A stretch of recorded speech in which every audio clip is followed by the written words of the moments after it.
aborto.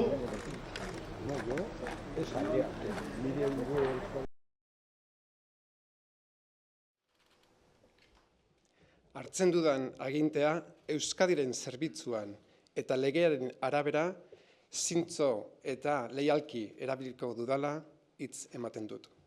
Prometo cumplir fiel y lealmente, de acuerdo con la ley, las obligaciones del cargo que asumo al servicio de Euskadi. Eskerrik asko.